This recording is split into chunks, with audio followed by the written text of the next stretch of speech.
हर मस्जिद में शिवलिंग क्यों ढूंढना? आरएसएस चीफ मोहन भागवत के बयान पर संघ में महाभारत। भागवत ने दिया था बयान, अब आरएसएस नेता ही नहीं दे पा रहे हैं जवाब। 1 दर्जन से ज्यादा मस्जिदों को लेकर शुरू हो चुका है विवाद। मस्जिद विवाद को लेकर सुप्रीम कोर्ट तक सुनवाई को हो गया है तैयार। इस समय देश में एक के बाद एक मस्जिद को लेकर विवाद शुरू हो गया है। ताजा विवाद उत्तर प्रदेश के संभल में स्थित एक पुरानी शाही जामा मस्जिद से जुड़ा है। ये मस्जिद लगभग 500 साल पुरानी है और सरकार इसे एक महत्वपूर्ण इमारत मानती है। कुछ लोग कह रहे हैं कि ये मस्जिद पहले हरिहर मंदिर था, जिसे तोड़कर मस्जिद बनाया गया था। ऐसा ही दावा वाराणसी, मथुरा और धार में भी किया गया है। कोर्ट ने इस मस्जिद का सर्वे कराने का आदेश दिया था। पहला सर्वे 19 नवंबर को हुआ। इसके बाद जब 24 नवंबर को दूसरे सर्वे की बारी आई तो उसके लिए एएसआई की टीम पहुंची, जिसे देखकर संभल में हिंसा भड़क गई। इस हिंसा में करीब 5 लोगों की जान चली गई। सिर्फ संभल ही नहीं, विवाद यूपी के बदायूं की मस्जिद को लेकर भी शुरू हो गया है। बदायूं में एक मस्जिद है जिसका नाम जामा मस्जिद शमसी है।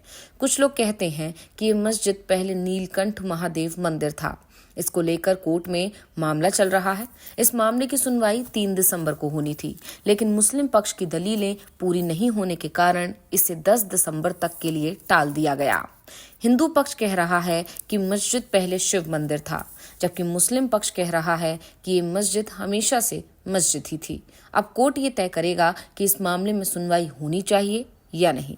मुस्लिम पक्ष अपनी बात रख चुका है, अब हिंदू पक्ष की बारी है। पुरातत्व विभाग ने इस जगह पर अपना दावा किया है। सुरक्षा के भी कड़े इंतजाम किए गए हैं। इसके साथ जौनपुर की जामा मस्जिद, अजमेर की दरगाह को लेकर भी शुरू हो गए हैं। इनके भी पहले मंदिर होने का दावा किया गया है। और इन सब के बीच आरएसएस चीफ मोहन भागवत का एक बयान इस समय चर्चाओं में आ गया है। और आज हम अपनी इस वीडियो में मोहन भागवत के इसी बयान पर बात करेंगे, तो वीडियो को आखिर तक जरूर देखें। सबसे पहले हम आपको बताते हैं कि मोहन भागवत ने आखिर क्या कहा था। दरअसल 2 जून 2022 को नागपुर में संघ शिक्षा वर्ग तृतीय वर्ष के समापन समारोह जब चल रहा था, उस समय वाराणसी में ज्ञानवापी मस्जिद को लेकर विवाद सुर्खियों में बना हुआ था। यहाँ वजू खाने में कथित रूप से शिवलिंग मिलने की बात कही गई थी। इसे लेकर आरएसएस प्रमुख मोहन भागवत ने कहा था कि ज्ञानवापी का मुद्दा एक इतिहास है। इतिहास को हम बदल नहीं सकते हैं। ये इतिहास हमने नहीं बनाया, ना आज के हिंदुओं ने बनाया, ना ही आज के मुसलमानों ने बनाया। ये पहले की बात है। इस्लाम बाहर से आया, आक्रामकों के हाथ आया। उन्होंने भारत की स्वतंत्रता चाहने वाले लोगों का मनोबल खत्म करने के लिए देवस्थान तोड़े। ऐसे हजारों स्थान हैं जिन पर आज हिंदुओं की श्रद्धा है। ऐसा नहीं है कि आज हिंदू मुसलमानों के विरुद्ध सोचता है। आज के मुसलमानों के पूर्वज उस समय भी हिंदू थे। उन सबको स्वतंत्रता से वंचित रखने के लिए, उनका मनोधैर्य दबाने के लिए देवस्थान नष्ट किए गए। अब हिंदुओं को लगता है कि उन स्थानों का पुनरुत्थान होना चाहिए। हम किसी ऐतिहासिक कारणवश उस समय की परिस्थिति के अनुसार राम मंदिर के आंदोलन में सम्मिलित हुए और उस काम को पूरा किया। अब हमें कोई आंदोलन करना ठीक नहीं है, लेकिन अगर मन में कोई बात है तो वह उठती है। ये किसी के खिलाफ नहीं है और खिलाफ मानना भी नहीं चाहिए। मुसलमानों को ऐसा नहीं मानना चाहिए, ना कि हिंदुओं को ऐसा सोचना चाहिए। अच्छा ये है कि आपस में बैठकर सहमति से कोई रास्ता निकाल लो, लेकिन हर बार रास्ता नहीं निकल सकता। इसलिए अदालत में जाते हैं, लेकिन फिर अदालत जो भी फैसला देगा उसे मानना चाहिए। अदालत के फैसले पर सवाल नहीं उठाना चाहिए। ऐसा भी नहीं होना चाहिए कि रोज एक नया मुद्दा उठा दिया जाए। हमें झगड़ा क्यों बढ़ाना है? ज्ञानवापी पर हमारी कुछ श्रद्धाएं हैं, कुछ परंपराएं चलती आ रही हैं, परंतु हर मस्जिद में शिवलिंग को क्यों देखना? वो भी एक तरह से पूजा ही करते हैं। भले ही तरीका बाहर से आया है, लेकिन जिन्होंने अपनाया है वो मुसलमान बाहर से संबंध नहीं रखते हैं। ये बात उन्हें भी समझनी चाहिए। भागवत ने ये बयान 1.5 साल पहले दिया था और अब जब देश में रोज एक नई मस्जिद के सर्वे की खबर सामने आती है तो ये सवाल पूछे जा रहे हैं। भागवत आज भी अपने पुराने स्टेटमेंट पर कायम है। वैसे भागवत की तरफ से तो कोई जवाब नहीं आ रहा है, लेकिन आरएसएस के नेता जरूर ये कहने लगे हैं कि संघ प्रमुख ने ये कभी नहीं कहा कि हिंदू अपने पूजा स्थलों पर अपना दावा छोड़ देंगे। संघ के नेताओं ने कहा कि सवाल ये है कि क्या किसी भी ऐसे स्थान पर जहां मुगल आक्रांताओं ने हिंदू धर्म स्थल को तोड़कर उनका स्वरूप बदल दिया, उनको मस्जिद में बदल दिया, तो क्या लोगों को ये जानने का अधिकार नहीं होना चाहिए कि उनका वास्तविक स्वरूप क्या था? अब संघ की तरफ से कहा जा रहा है कि भागवत ने ये बात अवश्य कही थी कि अनावश्यक किसी तरह का विवाद नहीं होना चाहिए।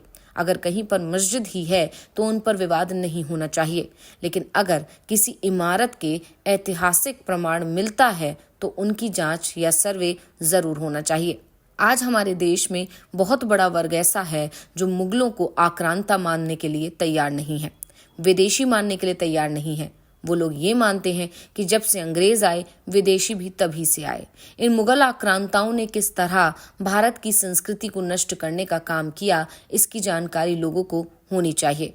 वैसे भागवत के बयान को लेकर कांग्रेस जरूर संघ और बीजेपी पर हमलावर दिखाई दे रही है। कांग्रेस नेता राशिद अल्वी ने कहा कि बीजेपी और आरएसएस कुछ कहता है और कुछ करता है। आरएसएस का पूरा लिटरेचर एंटी मुस्लिम है। इनकी किताबों में लिखा है, जब मैं बनारस जाता हूँ और गंगा के किनारे मस्जिद का मीनार देखता हूँ तो मुझे लगता है जब तक इनको ना हटाया जाएगा तब तक हमें चैन नहीं आएगा। ऐसी विचारधारा रखना लोग कभी अपनी विचारधारा से हट नहीं सकते हैं। इन लोगों के लिए मंदिर मस्जिद सिर्फ एक राजनीतिक मुद्दा है। वो चाहते हैं कि मंदिर मस्जिद करके हिंदू भाइयों के धार्मिक जज्बातों के साथ खिलवाड़ किया जाए और उसका राजनीतिक फायदा उठाया जाए। भागवत का बयान भी राजनीतिक था। अब ये साफ हो गया है कि जिस तरह से मस्जिदों को लेकर विवाद शुरू हो गए हैं, उसमें संघ की तरफ से भले ही अभी तक किसी तरह का हस्तक्षेप नहीं किया गया है, लेकिन ये मुद्दे तूल पकड़ते गए तो इनमें सबसे पहले बीजेपी की एंट्री होगी। वैसे कहा तो ये भी जाने लगा है कि बीजेपी की एंट्री इन मामलों में हो चुकी है। एआईएमआईएम चीफ असदुद्दीन ओवैसी ने तो यहाँ तक दावा कर दिया है कि जो हिंदू संगठन आजकल मस्जिदों पर मंदिर होने का दावा कर रहे हैं, उन संगठनों को बीजेपी और बीजेपी की सरकार की तरफ से मदद दी जा रही है। जिस तरह से निचली अदालतों में जिस दिन याचिका जाती है, उसी दिन सुनवाई होकर फैसला आ जाता है और फिर उसी दिन सर्वे का काम भी शुरू हो जाता है। इससे साफ है कि पूरी सरकारी मशीनरी ही इस काम में जुटी हुई है। अभी सिर्फ हिंदू संगठनों की तरफ से इस तरह की याचिकाएं दाखिल की जा रही हैं। कोर्ट के जरिए पहले सर्वे का आदेश लिया जाएगा, फिर सर्वे में मंदिर के अवशेष मिलने की बात कही जाएगी और फिर मस्जिद पर दावा कर दिया जाएगा।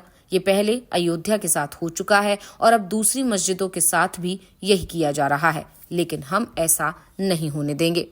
तो ये रिपोर्ट आपको कैसी लगी, हमें कमेंट करके अपनी राय जरूर दीजिएगा। इसी के साथ वीडियो को लाइक करें, वीडियो को शेयर करें और चैनल को सब्सक्राइब करना ना भूलें।